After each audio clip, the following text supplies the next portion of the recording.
All right. Hello, everybody. Thank you for joining us this week and welcome to Tipple's virtual wine tasting this Tuesday. Today, we are going to be enjoying the Owl and the Dust Devil Red Blend by Finca de Cerro in Mendoza, Argentina. This is not a gentle beast, and it is really, really good. So if you have not already done so, go ahead and pop open your bottle of wine and pour yourselves a glass. This one's big enough. I actually already poured it for us too. We're not just going to pop and go tonight. And give it a few minutes to take a breath because it can benefit from it. Yeah, he did that, and he got some cheese and crackers. It's not a whole charcuterie tray, but he got that ready too. And you know, normally we just drink. That's right. No. Food and wine. What? No, wine and wine. Will you jump over to the first screen and then I'll go ahead and talk about that. I'll sit next to you. Thank you very much. It is really super dark. I love it. This is awesome. No, let's do it. We're going to do the intro screen and then we'll talk about the looking at the wine. So here we are, 92 points across the board on this vintage. That is not unusual for their wines. Fantastic stuff. And I think it'll be good. We'll decide what we think about it. Maybe we'll agree, maybe we won't. Pairings for this big beastie, beef bourguignon, short ribs, chimichurri steak. So it can handle the big stuff. Let's jump back and we'll talk about the look, the scent. All right, so like you were saying, this is an inky beast. I mean, this is a dark, you cannot see through that wine. This guy is 50% Malbec, 26% Cabernet Sauvignon, 12% Petit Verdot, and not another really dark grape. 8% our good friend Tannat, which was what brought my attention to this wine to begin with, and 4% Cabernet Franc. So all the big red hitters, well, at least most of them are here. And it's a really heavy extraction. You can see that. You cannot see through this wine. So that's a more heavily extracted. They're getting all that color, all that flavor and tannin out of those grapes as they crush.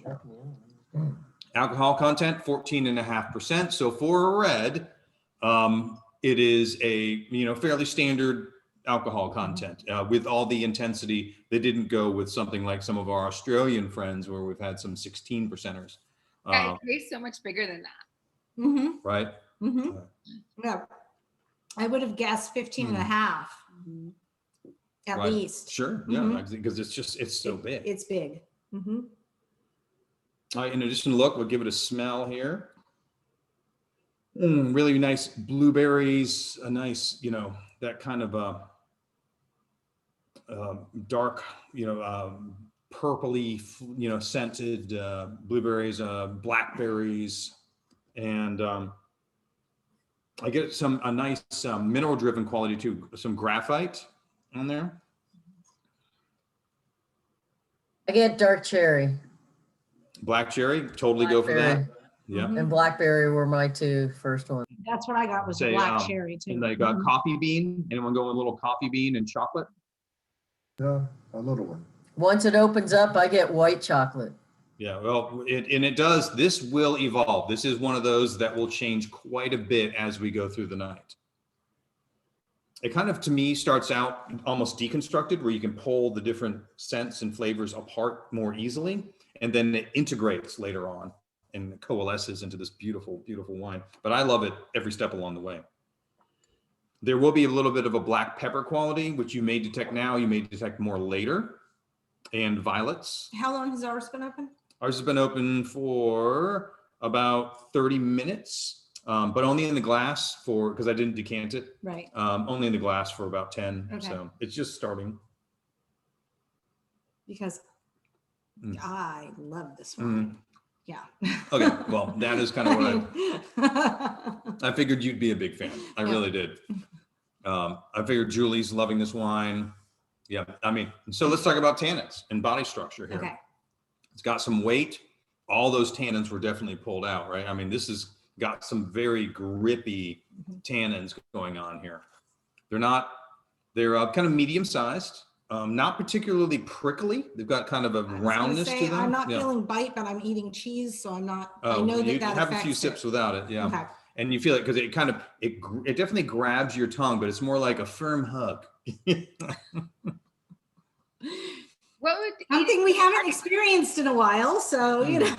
I finally opened mine like 5 minutes before we started and immediately started drinking it. But I mean, I do aerate it, but still like the white chocolate, if that's something that comes out later, like the sweeter, would you taste it more if you paired it with something sweeter? Like, I know it says pairs well with like heavy meats and red meats, stuff like that. But if you chose to pair it with something sweeter, would it bring those flavors out sooner, or do you just have to wait for the wine? It's going to be a combo of the two.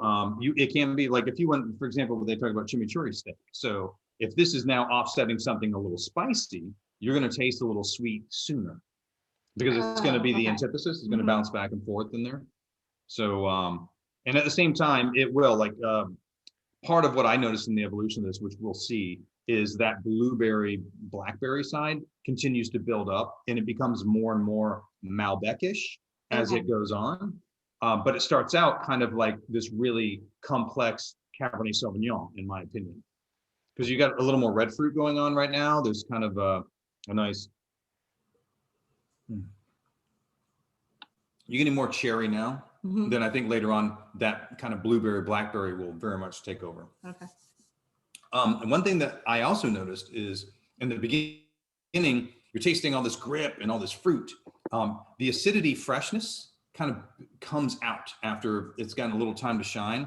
So that fresh acidity giving you fresh fruit, because you guys can tell me if you disagree, but I don't feel that we're drinking dried fruit tonight, which there are wines like the Nero d'Avola that we had, that was kind of like a dried cherry with a little bit of almost a date component. So kind of a dried fruit.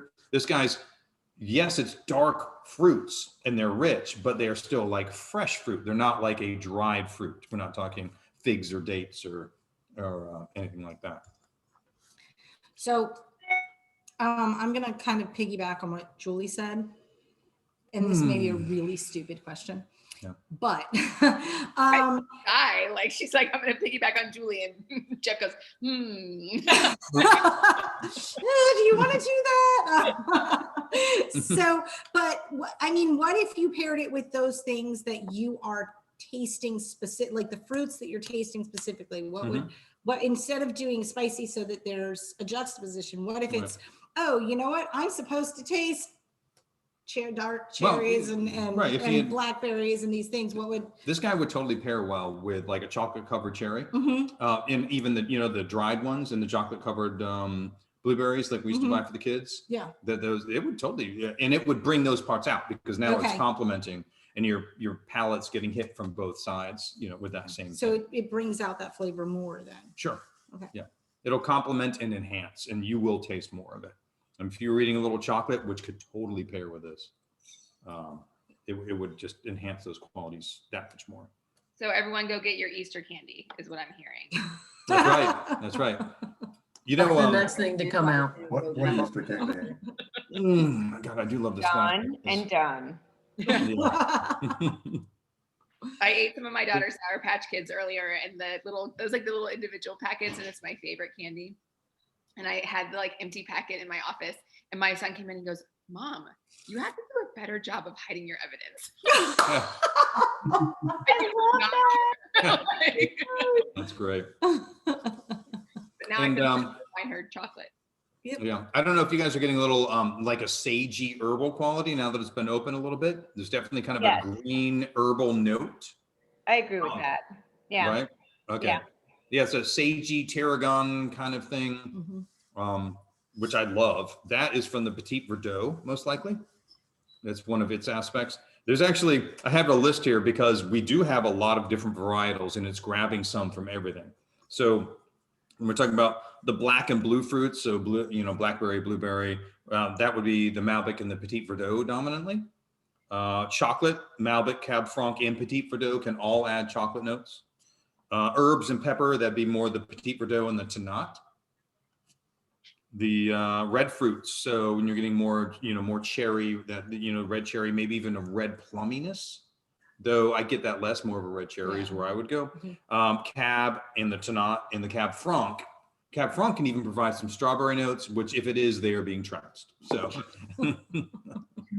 It only had 4% in Not there getting anyway, any yeah. strawberry notes. But floral characters, there's where Cab Franc's going to shine and work with the Malbec. And those floral notes, we're going to talk about violets kind of jumping out of there.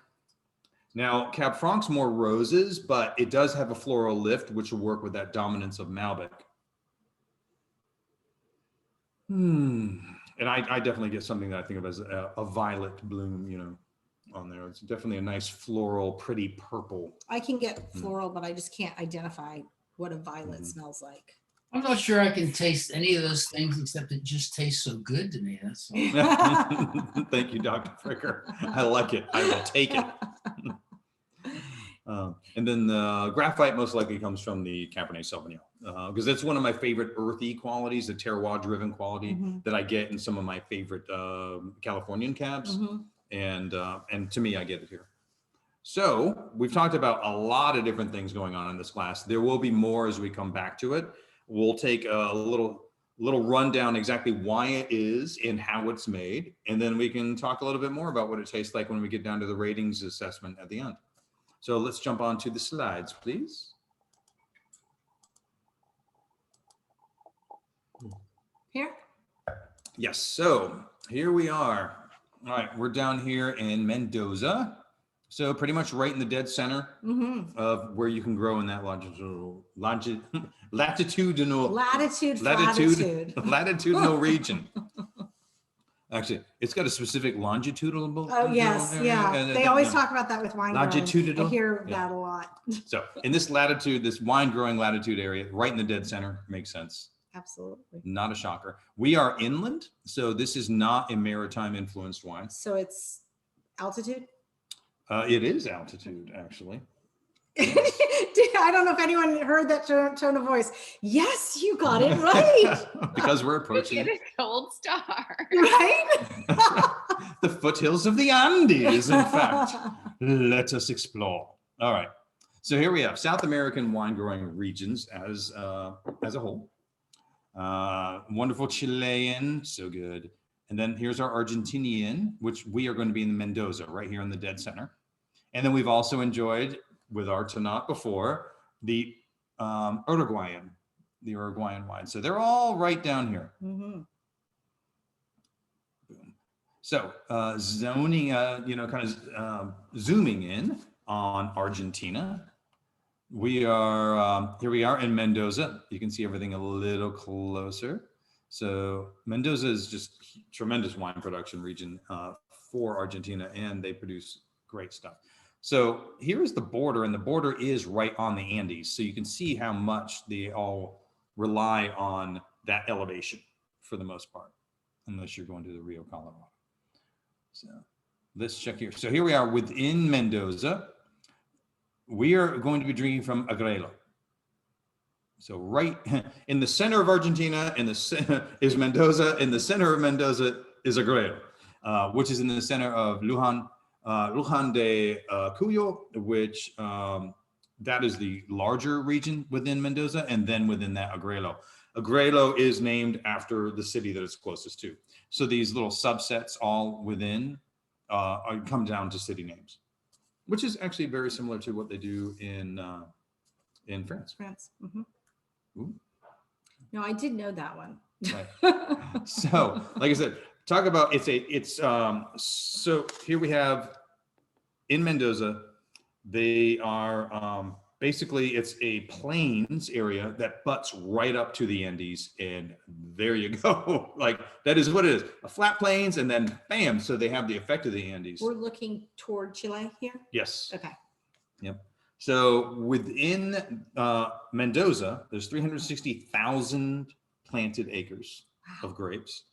The elevation ranges from 1,400 to 6,500 feet above sea level. So it's all high elevation. Predominant grape varietals in Mendoza, Malbec, Malbec, Bonarda, Cabernet Sauvignon, Syrah. For the white, it would be Torrontés. Would be one of the, and then they grow a significant amount of Chardonnay. Never heard of Torrontés. Oh, well, guess what we're going to be drinking soon. Okay. Okay. I actually have a really good one in mind. let's see here. So the Agrelo region, specifically within Mendoza, their kind of claim to fame is a combination of elegance and power in their wines. I think yes. Oh yeah. Yeah, for okay. Sure. Mhm. Nailed it. Hey, Jeff. Yes. I wish there was a way to like do a raise hand thing. There might be. I don't know. There is. There's a way to raise your hand. So this is a blend. Are all those grape varietals in the same vineyard? I know that I feel like I'm asking a stupid question. No, that's you're a not great at all, question. because people make it very, very differently depending on the winemaker. So with a lot of them, if they're a negociant, it would not be. They would be purchasing from the best locations that they can get grapes throughout the region. In this case, yes, they are grown in their own vineyards. Mhm. So these guys do grow all of it, but that is not, it's not a silly question. It's just as often, in fact, I'd say more often, that they don't control every location that they do. So It's much more impressive that they grow them all. right, yeah, they actually Yeah. grow them, which we'll talk a bit later. But they actually grow them, and they have they hand tend their section, their vineyard, Mhm. but they scientifically assess what's going on with each thing in a little quadrant, and they name each one, and they will pull and say, okay, this one's hit exactly what we want for this vintage, and they just bring the grapes in from just that one, Oh, wow. and then begin fermenting them and that kind of thing, and then they blend them later on. So it's this really cool combination of ultra high tech with a hands-on, sustainable, local community connection winemaker. I think they're really So interesting. is this sustainable? Like we can't actually call it organic. This but- one's not not listed as organic, though it's probably second best to it. Okay. It is listed. It's sustainable, and what's their other thing? And vegan. Oh, really? Yeah. Huh. Yeah. Tis vegan. That's very cool. Yeah. See, they should have that more prominently on there for people that I know, vegan. because Mhm. it comes up to me, and then I'm trying to fit it on my wine talkers in a Right. way that doesn't crowd them too much. Mhm. But I am trying to do better with sustainable and vegan. I'm sorry. How would it not be That was vegan? my question. How would there be animal products? I feel That's a good I question. feel stupid Excellent question. asking. So it is in the like we call it fining, but it's basically in the filtration process. So this is not filtered in any way that utilizes any animal products, because you can filter, for example, in the beer, I hear that it crosses over to winemaking, but Mhm. obviously my expertise for making product is in the beer side. But you can use a product created from fish bladders, Mm. and you put it into there, and it grabs and it filters your product. And that's the main one. There are a couple of other ways you can do it, but the big thing is that's never utilized. So Okay. with those other products, they actually have something that is animal organically based that is added to the wine, which then clarifies the wine. But in this, Yeah, I didn't even think about like mead, like honey wines wouldn't be. right, that's not vegan. Yeah, that's Yeah. for vegans. They're missing out. Yeah. I do love some mead. So, that was an excellent question. So 2 excellent questions. I like Mhm. it. All right. So wait, before we go over to there's no reason to have to raise your hand. You can just talk. But if you want to raise your hand, if you go to the bottom where it says reactions, it's got the little smiley face. If you click on there, you can see that there's a raise hand button. Yep. Because Susan and Kristen gave us a thumbs up earlier. Yeah. That was the first one I saw. I was like, that's cool. Yeah, see, there you go. But only you see it. Oh no, I'm seeing it right now. I see a heart. Yeah. I see it. Mhm. Yeah, and raise hands, everybody should see it too. And then that stays up. The rest of them fade away, but the raise hand stays up until either you lower it or we lower it for you. Nice. So, but yeah, see, there you go. All right. You want me to share? Okay. Please. All right, so here we have in our Grelo vineyard. Mhm. Oh, by the way, so the Andes, this area, like I said, it's a flat plain leading up to the Andes. They only get just over 8 inches of rain a year. This whole area is technically a desert. Oh, wow. And where do they get their water? So the snow melt from the Andes creates ample rivers and creeks that they use to irrigate. Okay. So they have a lot of water to use because they roar through there in rivers, and they cut channels, which we'll actually look at in a Okay. little bit. So they can irrigate very inexpensively. And they can control They how have much. complete Yeah. control over their water. Mhm. So because it is that area, because it's low humidity, low rain, they are able to become organic and sustainable and very easily here. Sure. There's almost no pests. Can you imagine going outside? There's no bugs. As Floridians, we cannot conceive of this I thing. cannot imagine that. Jerry has no prospect of employment in Mendoza. But on the other side of the mountains, there's plenty of bugs. There right. you go. So you can visit Mendoza and then live on the That's other side of the mountain. Yeah, have a drink in Mendoza and then do the bugs later. Yeah. Right. So on this side of the Andes, they create a rain shadow, which is why they have so little rain. So they block it because it's much closer to the ocean on the Chilean side. They're way inland on the Argentinian side. So they are much closer to Chile, to the ocean on the Chilean side, but it's blocked by the Andes. it's blocked by the Andes. So it's a rain shadow area. So they have complete control. They can irrigate just as they want. There's going to be no late season rain. They can leave a long hang on the grapes, which we talked about. That allows them to mature more fully. Right. And get a lot of extra character in there. And I think we're enjoying that tonight. Yeah. Let's go to the next one, please. They don't have to worry about diluting the grapes with the rainfall. Right, exactly.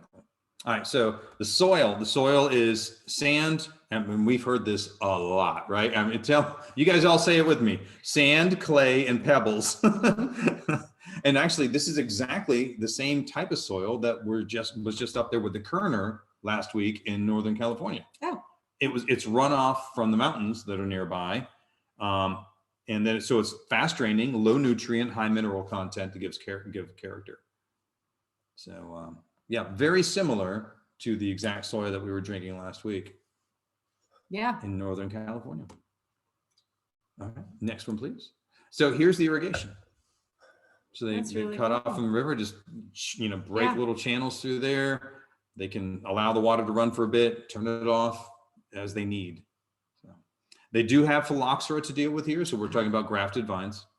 On the other side of the Andes, the Chileans do not have phylloxera. And they are very strict about keeping it that way. Wow, they have done a tremendously good job Yeah. of controlling it then if it's right on the other side of the, obviously the Andes are, I know it's not like Right, you're not going over to the just hop fence, over, but right. yeah. But still, obviously, I mean, there's got to be a lot of interstate commerce or intercountry commerce between the two nations.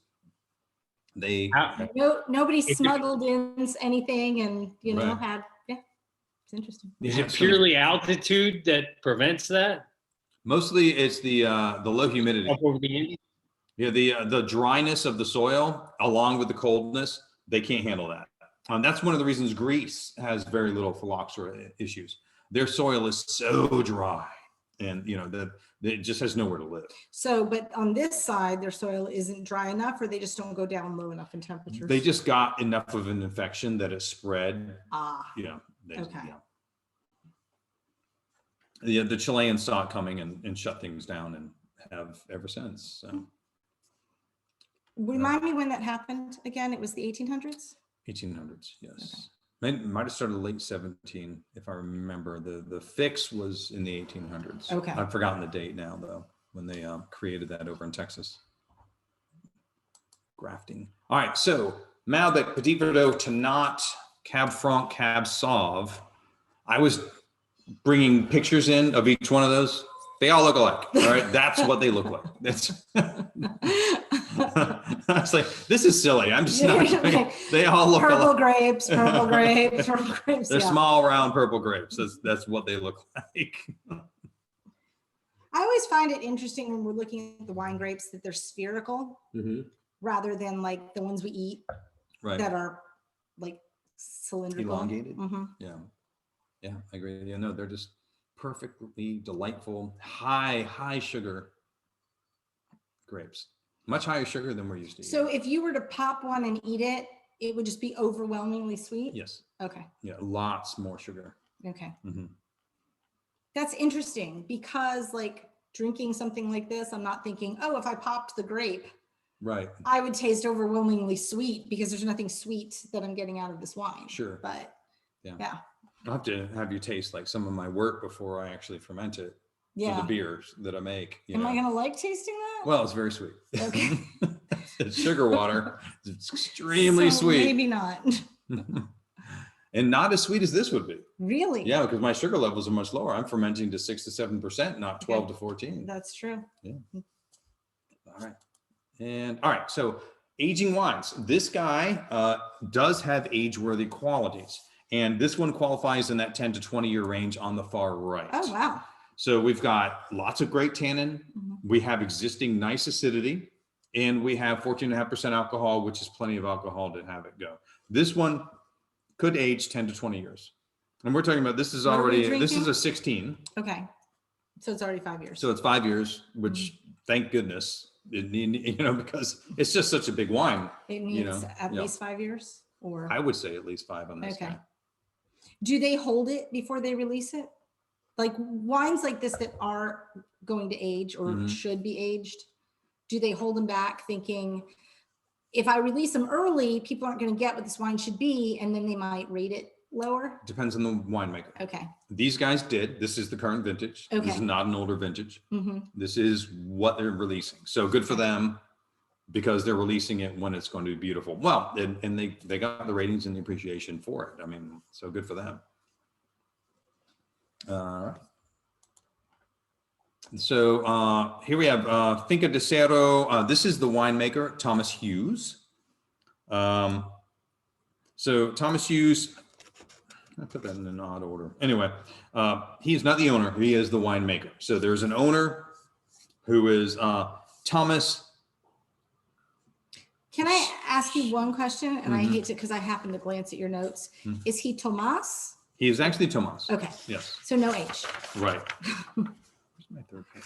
No, That's you fun. lost your third page. I lost my third page. Well, that's okay. I have slides.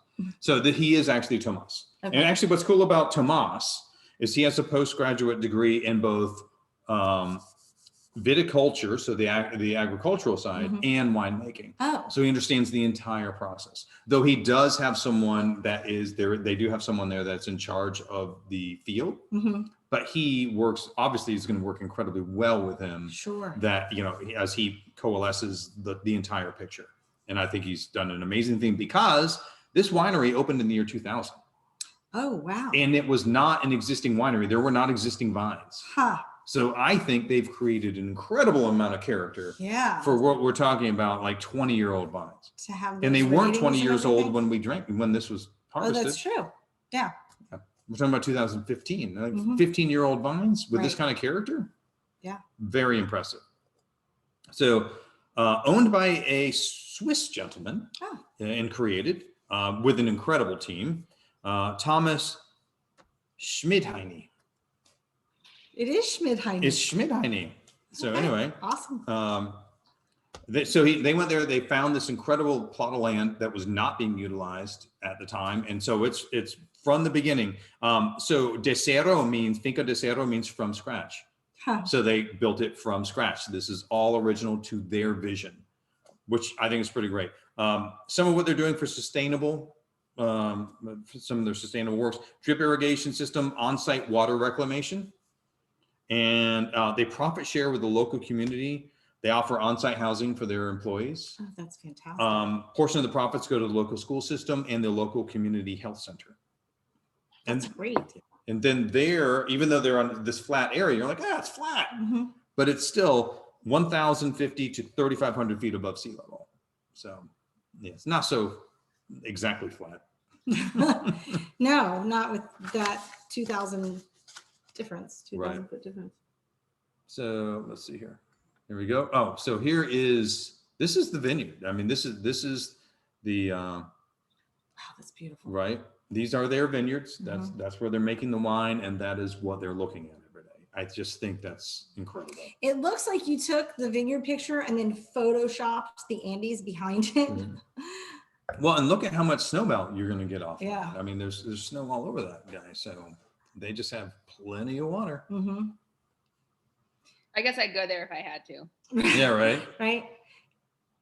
So, like high tech, they certainly apply. They take technology and apply technology's touch as appropriate to make classically well-made wines. So everywhere where technology adds to the process, they use it. If it cannot, then they use old world. So they've got hand tending of the vines, Right. but then they, but you know, in the actual winemaking process, they use, you know, all the best techniques that the world has to offer, which is why you can get this wonderful wine, which Jake and I were talking about this. We both agree. If this was a Californian wine, we'd be talking $50, Mm-hmm. It tastes like a $50 wine. right? Absolutely. All day long. This would be a $55 bottle of wine. And it would be well worth it. I'd be drinking it thinking that's appropriate. Mm-hmm. Instead, it's what, $32 normally, or on sale this week, or in the upper 20s. So excuse me, I have to enjoy it for a second. Let's go to the next So slide. do they do like a cooperage process, or is it all in the? Oh no, they have cooperage as Okay. well. Yeah, this is just the fermentation. Okay. And there's a little Looks like a barbecue area out yeah. back. I'm going to guess that will be fantastic. You're right. Yeah. And then still the mountains back there. It's just what an incredible place. Every picture looks like a postcard. Right. I'm going to be selling all their stuff because I want them to welcome me down someday. Exactly. Luckily, their wine is worth it. It's totally fantastic. I love this wine. Yeah, it's fantastic. So anyway, I don't want to give it away. We got to go to the ratings. Okay. We'll see if it's garnered my appreciation.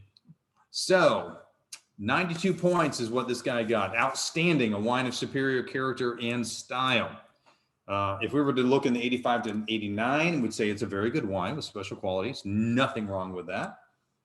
95 and above, a classic, a great wine. So I won't give mine away too soon. Thoughts? What are you guys thinking on this? If we're looking at just kind of the wine score explanations, what do you guys think about the fact that they've handed this guy out a couple of 92s? Oh, look at you. Dry. Yes. I was waiting for you to notice that. So I think it was very forward at first, but as it opened up, and now with food, it's quite delightful. Right. So I would say between the 90 and 94, but that's also being a newbie to a very bold wine. So I think it's a very big wine for me. So yes, I love it. Renee loves it. Right. Julie loves it because it's a big, awesome red wine. It is. But it took me a minute to like settle in on it, and Sure. now I like it. Mhm. I actually cheated, and I think I had it, and I shared it with some friends on Friday, so I knew what I was getting myself into. So I knew what to expect from it, Mhm. but I think it's awesome. But I will also say, because I still a tip of that on Friday, it's better at the right temperature. Hmm. Whereas like on Friday, we were drinking it right out of store. It hadn't been chilled at all, which I mean, I will drink my reds not chilled, but I was like, oh, that's good. It's really big. Like, whoa. But at the right temperature, I'm enjoying it immensely more. Like it was good, but at the right temperature, I'm like, oh, hells yes. Like, Right. Yeah. Well, I think one of the magic things for this is it's got a magic number of being open in an hour, because this guy now is, I mean, and I enjoyed it at the beginning, but all those rough edges in the beginning, which are kind of fun in a rustic kind of way, now they coalesce into what kind of presents itself to me as this amazing, powerful Malbec. It kind of all gets behind the Malbec in the end and enhances those purple qualities. And that's what I love, because I love Malbecs, and I think that's what really held on to, like, allowed me to really enjoy it, knowing how incredibly awesome Malbecs are in the region. So thank you. Well, I'm done talking now. thank you. Well, Glad you like it. I'm gonna I'm gonna call it out. Rachel loves Malbecs, but is not a fan of this wine. Wow. I'm not really sure what that's about, but Yeah. But what is it, I'm a Rachel? huge fan. This was a great wine. I feel like I might not go all the way to the 92. I'd put it at the lower end of the outstanding, Mhm. but yeah, it strikes me as a standard Malbec Mm. with a lot of stuff. Right. Mhm. Yeah. Well, thanks, Dave. And I'm sorry Rachel's not digging it as much, but that's okay. She'll comment though. No, I will not. Really, Rachel? You won't say anything? Couch. No, she's not enjoying it evidently, Yeah. so it's okay. It happens. You know what? That's It's not fine. my favorite, but I didn't. I mean, I don't need to discuss it. I don't know. You know. I mean, shut up, David. Yeah, look. The Finca de Seattle guys are not here. You know, like we're fine. We can say whatever we want. In fact, I guess it would never happen because I always know what we're getting into. So Right. I wouldn't choose a wine I deliberately didn't like because I was thinking about how fun that might be. Mm. You know, like we get done and I'm like, ha, I thought it sucked. You know, it's like, and then everyone looks at me like, that wasn't nice, Jeff. Yeah, so I wouldn't do why that. did you sell this to us? Yeah, I would not do that. I won't. But So waiting on the Kool-Aid and chicken fat wine. Yeah. that's right. I know. Oh my gosh. Still thinking about bringing that wine in just to see. Yeah. Well, But, that would have to be, you all know what you're getting into if we Right. did that. Yeah. So, Who right. knows? And then watch, Rachel will be like, this is fantastic. I don't know what anybody's talking I'll say about. that even if it's gross, you just have to read the two different. I mean, like you have to read into both of the comparisons. If somebody described it as delicious, like one of the top people, and then one of the top people described it as chicken fat, Right. I want to know why. Well, that's true. Yeah. We could do like a sign up ahead of time for that one before we actually brought anything in, maybe. Yeah. It Yeah, might we be could. interesting to, we should have done that one for like the April Oh. Fool's Day week. Okay, And Paul. Paul. Oh, thank you. I've only had my hand up for like 10 minutes now. I'm new to this, Paul. Okay, so couple things. One, I think this must be the scores. This must be what my boss goes off to evaluate me. Yeah, so I feel good now. All right. No, secondly, no. You said this would age well, and it makes me wonder if how do we set that up to really drink this at its prime? And what would it be like then? Well, it would be fun. I mean, I'll be bringing a lot more of this wine in. This is one that you could definitely set aside for, a good, a good 8 to 10 more years and revisit. So we all put on our calendars 10 years That's from right. now. That's going to Hold be. this bottle, Mhm. and we have another one. That's going to be a I lot don't of things know. later. You know what? If you guys are still with me in that time, There you go. that'll be exciting. Little This gray special maybe. label. I already paid for this, Jeff. So any other comments? Any other thoughts? I will actually say Brian made a quick cameo. He's swamped with work, so he's over in the office, but he came and waved a minute ago. And I told him, like, if you're gonna miss a week, this is a big red. Like you can Sure. this week. Yeah. And so he like came in and waved and he took a sip of my wine. He goes, it's really good. And I was like, Oh. yeah, you're so unpredictable. Like, Oh, yeah. By the way, you guys need to get last week's wine for Brian. He will love it. I did. We had date night with it the other night. Oh, good, good. Okay. Yeah. We bought it. We were in the store on Friday. Oh, good. So has he had it yet? Yeah, no, we did it. We drank the whole bottle and Yeah, okay, good. He did. So he liked it. yeah, he was like, okay, where's the other bottle? I was like, I didn't buy 2 of them for you. And by the way, if he wants more, but we'll talk about it later, but if he wants more, that is all of it in the state of Florida. I bought it all. And then Brenda. That's it. Linda, I don't know Okay. which one of, there are 4 people there. Somebody raised That was me, I heard my name. the other Linda. That's right. So I was waiting to see how this was described because I thought it was very odd in the email about the wine, it talked about one of the flavor profiles as manifestations of road tar. And I just want to know who thinks that's a good description for any. Oh yeah, I read that because that was I can't remember which one of which one of the 92 points that was, but I don't agree with that. I don't. But there are wines that tar is a good thing. Oh to sure, taste pinotage. on. I mean, yeah, Mhm. all day long. And I mean, I didn't get road tar. yeah, I would go more toward anise qualities than I would road tar, and maybe a little smoky. But I'm really digging down into that darker side of, what it's giving me on the mineral side. Yeah, I guess I can understand why they would say it, but I really don't think that was the most accurate description, if I'm to be honest. Though I would agree in giving this guy easily a 92. Yeah. I'll throw my opinion out now that it's been a little bit. And so. then Suzanne and Chris. Okay. Yeah, I'm just trying to figure out when to speak. No, you're good. It's you. It's your floor. Actually, you can just start talking. I mean, we don't. Yeah, and everybody speaks at the same time. It's Zoom. I usually love really bold reds. Malbec girl here, but I have to go with, what is it, Rachel? And it was not my favorite. But I think I did need to do what Julie did, which was to sort of chill it a little. And I really actually do want to try it with fruits, because with blueberries, blackberries, because I do think that would give it an even nicer flavor, because I do feel that there's a lot of sweetness to it, and I think it would really bring it out even more. And I think it would taste really good with like really fresh blackberries. No, I think that would be fun. Kristen, do you guys aerate Chocolate your berry wine? sounds delicious with it. So, Do you all aerate your wine, Kristen? Yes. Yeah. Okay.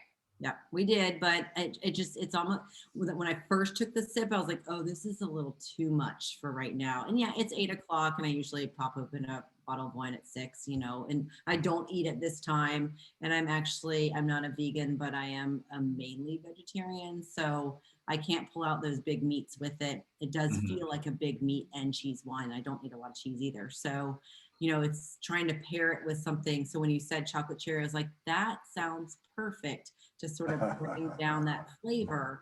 So I would have started with, it's not a bad wine, it's just not my favorite. I would have started with the 89, but as I went through it, I was like, okay, it's more like a 90, but I think if I had something to pair with it or chilled it, it would have been a much higher, number score for me. It's just because I usually like these wines. It was just very, very, it was very deep and hard for me when I first opened it up. So sure. Do you still have some left? I do. Yes. Chill it, because I'm telling you, like, even my first glass tonight, when I sent you guys a picture before we actually started. Like, when do we start drinking? And I texted her, I was like, girl, I'm already drinking. But Brian's so good. When he brings wine of the week home on Tuesdays, he chills it instantly. When I purchase it, I forget. And I purchased it, and it was like 10 minutes before we were starting. And I was like, dang it. And so I threw it in the freezer really quick. And then like 5 minutes later, I poured myself a glass just so I would have a glass ready when it started, and then put the rest in the fridge. And the difference even between my first and second glass was like substantially different. Well, when we went to Tipple, we bought quite a few bottles of wine, including this one, and got home and I went to put them in our wine cooler and it's not working. So we don't have enough space in our beer cooler in our regular fridge. So we left it out, and I just put it with all my other alcohol. Yeah, we're alcoholics anyways.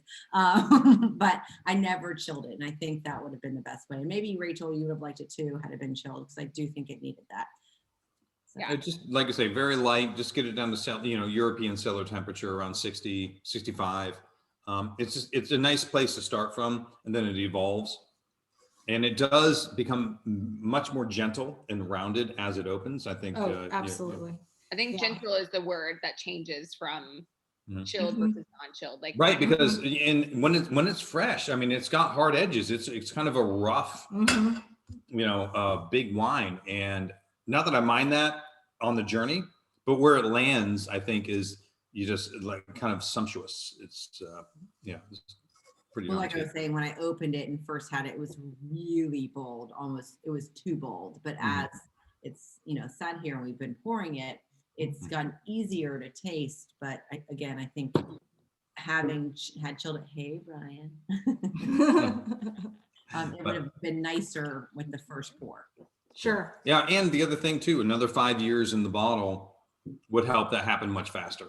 So as it ages, it smooths out those rough edges. It then? does, Okay. yeah. So you know that how after an hour or so, it's kind of integrated into what this is. It's kind of a different thing. Like in Yeah. the beginning, I could taste X, Y, Z, like they're all kind of separate, Right. and they've kind of integrated into this wonderful. Right. Yeah, Flavorful, they're blended yeah. more. Yeah, and it'll become much more like that, much faster with Mhm. time in the bottle to relax.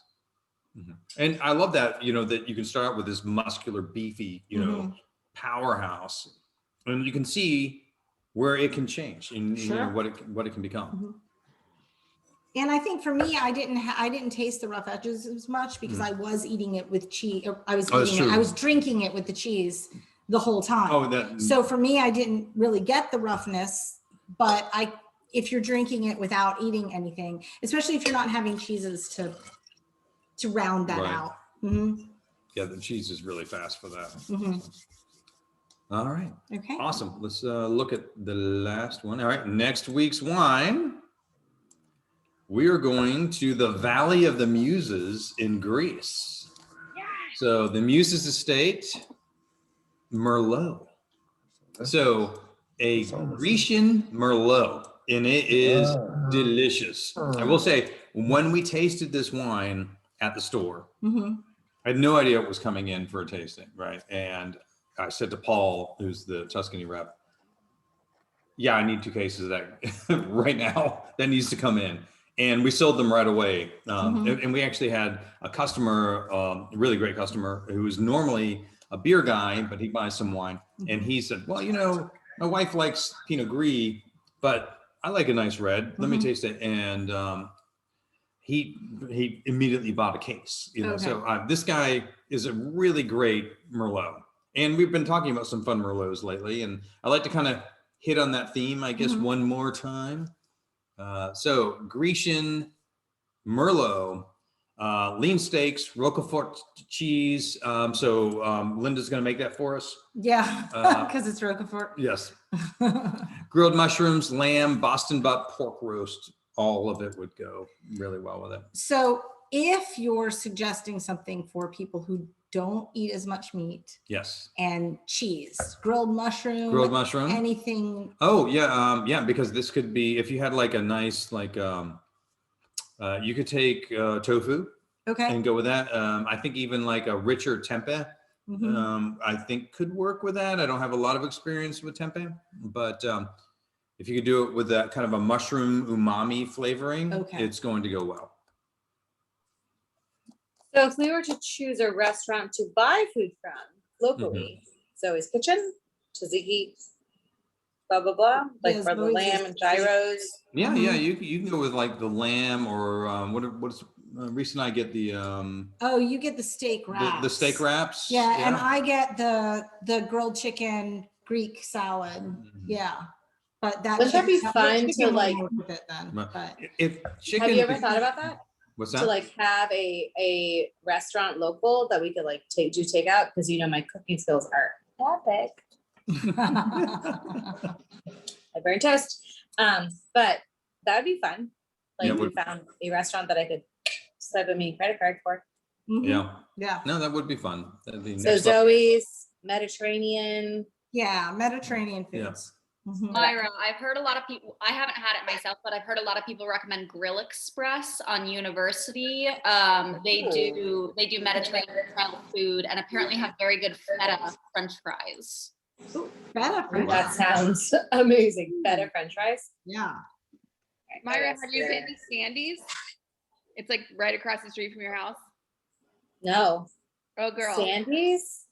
Is that the one that's right north? Is that the Greek? No, like they're definitely still open. Is that the one that's now next to the new Nepal? No, it's in the same strip as like Family Dollar on 34th Street next to the YMCA. It's like Family Dollar. It's where Silas the stylist, like the big hair guy in town. Oh, I know where that's at. Yeah, it's right in this little, Myra, it's like across the street from your house almost. Like, it's like straight up on the right hand side. I'm gonna run there tomorrow. Where the dance studio is. Yeah. Oh, okay. And El Indio. Yep. Yes. Thank you. Oh, okay, that's a better reference point. I do know where that is, yes. Yep. South of the Walmart on the other side. Yeah, they have great Greek food. Well, see, swipe the credit card. Thank you, guys. Thank you very much. I can contribute by one time a year of making food. Yes. Okay, go away again. All right, everybody. Let's toast and we can continue to talk and enjoy, but we'll stop the recording. Thank you all for coming. Thank you for enjoying this wine with us. And look forward to seeing you next week. Cheers, everyone. Sláinte. Cheers. Cheers.